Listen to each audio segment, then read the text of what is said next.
Hello everyone, అందరు ఎలా ఉన్నారు? సో, ప్రెజెంట్ ఈ టెంపుల్ వచ్చేసి శ్రీ కేతకి సంగమేశ్వర స్వామి ఆలయం, జేరసంగ్యం అని కూడా పిలుస్తారు. ఈ టెంపుల్ ఎక్కడుంది అనంటే సంగారెడ్డి జిల్లా జహీరాబాద్ నుండి 15 కిలోమీటర్స్.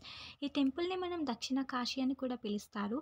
ఎందుకు అననంటే ఇక్కడ ఒక చిన్న గుండం ఉంటుంది. ఆ గుండాన్ని అమృత గుండం అని అంటారు. ఈ గుండంలో ఎవరైతే స్నానం చేస్తారో వారు నేరుగా కాశీలో ఉన్న గంగా నదిలో స్నానం చేసినట్లుగా భక్తులు భావిస్తారు.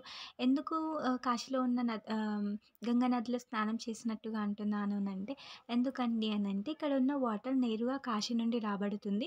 ఇక్కడున్న భక్తుల నమ్మకం అనమాట. ఇక్కడ ఏదైతే మనం నైవేద్యం సమర్పిస్తామో గృహలో నుండి వదిలిపెడితే నేరుగా కాశీకి వెళ్తుందని చెప్తారు భక్తులిక్కడ.